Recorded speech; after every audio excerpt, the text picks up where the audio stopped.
years ago, from Bukitic you could walk down across and out through the fields and up the road, but I think over the last 20 years, I suppose, it seems to be a lot wetter in the moors now than it used to be. I suppose partly they diverted rivers and that when they were tin streaming and things, and I suppose basically they've sort of silted up over the years because nobody maintained them since the tin streaming finished. Yeah, well, I'm just gone 65, and I was born home up at Bukitic. Mum said I don't know what day I was born on, but the first Sunday after, she could look out the window and knowing the colours that the people wore, she could tell who was walking to chapel from Trevelyan down and from Kirgy End up. You could see the road. Because years ago, if they had a best coat, they would wear it for quite a long time. So she sort of knew who the people would be coming to chapel and with the colour of the coats, who they were, like, yeah. I don't think the trees were... There weren't any trees. I can remember them growing up. Can you? Yeah. Because I remember my mum saying, who was born at Tribell and lived there until she was in her early 20s, that the gypsies used to keep the withies, or the bog willow, used to keep that down from making their pegs. They moved around. Yeah. Yeah, Consmore and up Norcolin. The families were sort of in that area for, well, generations. Mm-hmm. Someone called Selina Crocker, and they called her the Queen of the Gypsies when I was at school. Yeah, I've heard Mother say that her father was over at Kernick working out in the field, and the Home Guard was supposed to be on an exercise over in the Criff Downs, and one of our planes, I suppose it was probably ones that was sort of checking up on them, flew over to see what they was doing, and all of a sudden all these people stood up from in the ferns with their shiny helmets on. And they said, "You have a bit of German plane rather than English, like you would have had a hope, really." But they all got up to see this plane, I suppose. He said he could see all the helmets shining in the sun. Roman Barracks was a primary training centre when I went there. It's DCLI based, but there's no DCLI there. I've got a tape at home with an interview with members of the chapel talking about harvest, and there's one person being interviewed was actually Ivan's mother, and she was saying how her mother, I think it was, had come out in the dark, and because the road had been tarmacked, she couldn't see it in the dark. She couldn't see where the side of the road was and where the moor started, whereas before it was sandy, so even on a dark night you could see the white sand. I mean, today you wouldn't walk in on the moor, would you? Because there are the trees there. But back then, you know, they was used not having a light, and they'd come out from chapel and walk home, and it would be fine. And then they come through and tarmacked it, and the first Sunday night, or I think actually it was a weeknight, they had a prayer meeting service or something here. And the ones that went to Bukitic and the ones that went down the other way, the following Sunday morning, they were all saying, what a job they had to get home. They had to keep walking off the road. And it was a Methodist meeting, so there wasn't any alcohol there. I was going to say that road is all, not swampy exactly, but it's very dangerous either side as well. Oh, yeah. I remember as a child, my father being a farmer, you didn't sort of really have holidays, and Sunday evenings, or possibly Sunday afternoons, you know, let's go out somewhere, and if we didn't have a lot of time, we'll go up to Helman Tor, and I used to think, oh gosh, I've been there so many times, I'd really like to go somewhere else. But I particularly remember one Sunday evening, and it really sticks in my memory. We left home and we walked through Mennywink, up to the Tor, down through Tregantle, up through to Beslyman Hill and back home again, which was hard walking in places, but I used to remember that, and very, very enjoyable. I think probably we wouldn't have stuck to footpaths, as my father being a farmer, you know, you don't mind trampling across somebody else's field. Yeah. I've got 3 granddaughters and they all live in Scotland, and when they come to see me, their visit is never complete unless they've walked through the nature reserve up to the Tor. That's the high spot of their visit. But we go when we get visitors normally. It's our little treat to go up the Tor. My memories as a child, so I left here when I was 6, but going up, but we had to be kidded, going on picnics with the family and really enjoying it. And people like the Bray family all came along, and it was like a community thing, really. I can remember some of the younger children, like your cousin Angela and that, Yeah. fishing over there. Yeah. Yeah. Yeah, and Neil Hugo, the worst boys that used to be in Gunwen, Uncle Donald used to go down there fishing on this river. They used to fish like from this river, like from here down to, well, towards Kernick. I can remember my mum saying that when she was a girl, she'd have a piece of string and just a fishing hook and a worm on the end of it, and just tie it to tie it to a branch of a tree and just leave it, and then keep your eye on it and see if you That's right. caught a fish. Yeah, Mother done that. I heard her say. Yeah. You wouldn't sit there patiently. You would just sort of set the trap and carry on and do whatever you had to do. They say there was otters in the river years ago, because it's my dream to see an otter in the wild. I remember when I was a child, and this is at Sweet's house actually, so out of the parish I know, there was Westcode who lived at Sweet's house, and as a pet he kept a fox, and he used to sit out on the village seat, which I think was an old chapel or church poo, and he'd have the fox on his lap. He often used to do it in the summertime, so it was quite an attraction for the visitors driving through with the fox. But his hobby was his traction engine. So, for him to have a little bit of fun, he would get this one started up and he would take it out on the road, and it was always in the summer when there were plenty of holiday makers around, and they would get stuck behind him, and of course they couldn't overtake, and he had great delight in doing that. Do you remember that, Ivan? And I remember he used to have the fox in the lorry, in a cattle lorry, picking up stock for people. Oh, really? Yeah. Oh. Well, going back to when it was burnt every year, like the gorse bush, they would burn through, and then they would break up the sticks of the gorse. Smutty's what they called. When it burnt over, the bigger wood would sort of be left there black. You'd burn off all the sort of foliage and that.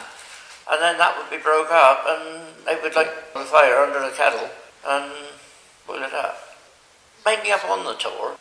Where they did the swaling, because I'm still doing it, across the way.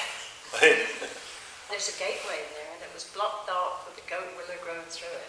Steve Parker cut the tree down, cut it up into logs, and now I can get in and get the smutties that have been there for years, because nobody's allowed to swale now, you see, on the nature reserve. They do control burning, don't they? That's right, yeah, we call it swaling as well. They used to, up the gate, Rose Brown would take a box of matches, and they'd just throw a match in, and the whole moor. It frightened me to death when I came here. The first year I saw it, it was just advancing, all this flame. But when it was burnt every year, the grass, it would go over so quick. But like now, you've got so much growth there that, it would take too long to burn over the area. And there was quite a lot of people that used to make faggots with the sort of small scrubby wood in them for lighting fires and things. Husbands and Brood, they used to come up. I think I made it up. There was 12 people, there was farmers that had enough cows to sell milk going back when I was young. And now there's only 2 in this area that actually sell milk. A lot of farms now have taken over sort of 5 or 6 farms, whereas you would have had 5 or 6 different lots of cropping. So where you would have a hay field and a cornfield and stuff, most of the farmers around here now, they don't grow any corn because it's not a good area to grow corn. It's all grass and silage. You wouldn't see the little small patchworks, would you, now? Because it's mostly bigger blocks. Even if the edges hadn't been knocked down, there would be like 3 or 4 fields in a group, which would all be in maize silage, we'll say. I remember Dad used to grow mangels to feed for the bullocks. And when it came to Halloween, I always wanted a Halloween lantern. Well, didn't use a turnip, you had a mangle, and besides it was a lot easier to work a mangle, because it's quite a juicy thing. The pumpkins, weren't they? Yeah, there were no such thing as pumpkins back then. No. In fact, when my children were small, I used to go to Dad and get mangles, and the children used to have a Halloween party, and we made the lanterns for the children at Halloween. Yeah, well, the idea was of having the mangles, the sort of fat bullocks would be tied in a carriage under a barn somewhere, and they would be turned out once or twice a day to be cleaned out and have a drink. And then the rest of the time they wouldn't have anything to drink in front of them because there wouldn't, water bowls and that around, because they'd have to go out somewhere to a trough or a stream. And mangle was 90% water. Feeding the mangles would sort of help them to eat the other stuff, like they put mangles in on top of the hay, like that would help the dry hay to go down. We had a stream went down through our fields, overflow from the spring, so they would go down there and drink. And you get the odd bath in the field. I can remember somebody was throwing out a bath from the bathroom. So No, the cast iron bath. Yeah. Still, I've still got some. Have you? Yeah. So you might have one or two fields that didn't have water there. So you have the old milk churns and fill up and carry out and dip in the bath. You'd have good use for that cast iron bath. Drinking trough. My mother lived at St. Wen, but Gloria says she walked the cows miles. I used to rent grass down Lanavet, and I used to walk the cows down there. Go up the road. Yeah. About 6 turns and go across. Well, up until I was about 17, 18, Claire Sanders used to farm in Breeny. And his cows, there used to be a gate at the bottom on the road, and his cows would regularly be up around the Tor.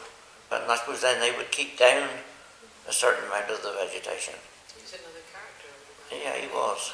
Yeah, one of his favourite stories, he used to go up in the evenings and see visitors, and he used to tell them how he cleared a lot of the stone up on the Tor from his fields when he was ploughing them. Yeah. He used to tell them stories for woodbines. And a lot of the sort of small owners around here would have geese and put out on the moor, because they didn't used to like to have the geese in the fields because they would sour the grass where the cows were feeding. Dad would have trapped rabbits. I can remember the gin, as the rabbit trap was called. While it was legal to use it, and he would set those traps. Yeah, but it was mainly rabbits that they trapped, because the fields, would be run with rabbits pre-54 when the mixed come around, and they would trap every rabbit they could find up until like this time of the year, and then they put the corn in, and it wouldn't be long before the rabbits would start to come back in again, like from the moors and things. But they would try and wipe all the rabbits out on the farm if they could. And you wouldn't want the rabbits in the hedge, because if you had too many rabbit holes in the hedge, eventually the hedge is going to sort of start to collapse, because the wind would get in and the hedge would dry out, and it would eventually start to collapse. So the last thing you wanted was rabbits around. But you'd have a piece, probably the width of this room, around the field where the rabbits was coming out and eating the crops. And of course the first round there in the field is the biggest round. I suppose at wartime that was a staple meat, wasn't it, really, for a lot of people? Oh yeah. They used to come around selling them. Yeah. A man used to come around, and my mother used to say, a saying was, as thin as a fourpenny rabbit. So a fourpenny rabbit would be pretty poor, like it would be 10 pence or a shilling for a decent sized rabbit to make a stew. But that was a proper saying, as thin as a fourpenny rabbit. Oh, not really. I remember this was during the war. I was about 9-10-year-old, and Russell Julian, I expect everybody knows Russell Julian. He was a school friend of mine, and of course my granddad used to trap with a snare, trap rabbits. So we thought we'd copy him and catch a rabbit, but we didn't. The next day we caught my father's prize cockerel. Hung up by the neck. So we thought we'd better do something honest and put a stone on the cockerel head, making out a stone killed him. Because my father seems to have that. Imagine he would. We must have done the snare wrong or something. A lot of people would come up on the Tour Boxing Day and watch him. I know one day they was over there and it was a little bit quiet, and Percy Cove was there with his horse. So of course Percy started to holler and whoop a bit as if he'd seen a fox. Of course everybody looked at Percy and his horse reared up. He went back over and landed on his behind his stick nails. The horse took off and went back to bide on his own. Went down through to Belmont, out through. Percy was always doing things like that, wasn't he? We had a relation came down from Kent. And, he used to like his hunting and he was involved up there. And he come back when he was in his 70s. There used to be a big burrow of sand that they tin streamed down in the moor. And we were sort of standing there, and I can remember him telling me, "You watch the corner of that field up there." He said, "You'll see the fox whopper in a minute." And the hounds was down a lot further down. And they were still running the same trails as they were 50 odd years before before he went away.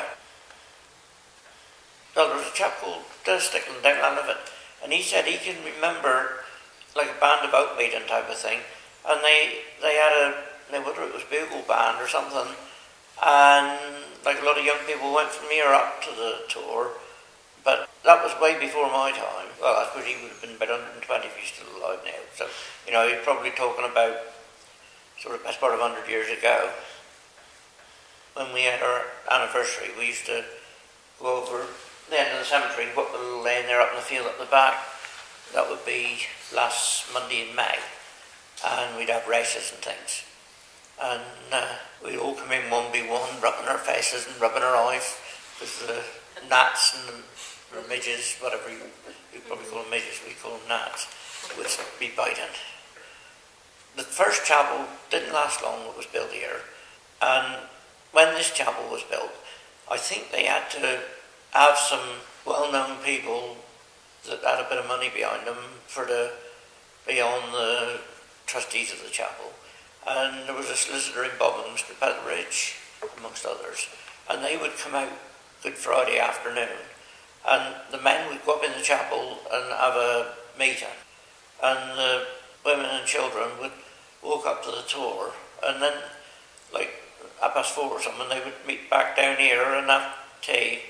There was a farmer down the road here, Mr. and Miss Weatherick, and his brother went up to St. Way to farm, and when his son started to preach, Miss Rowe, that was the school teacher down at Chilean, and this Mr. and Miss Weatherick, they were sort of stewards of the chapel, and they said, "Well, we want somebody for Good Friday to sort of chair the afternoon service." So they said, "Well, what about asking him down?"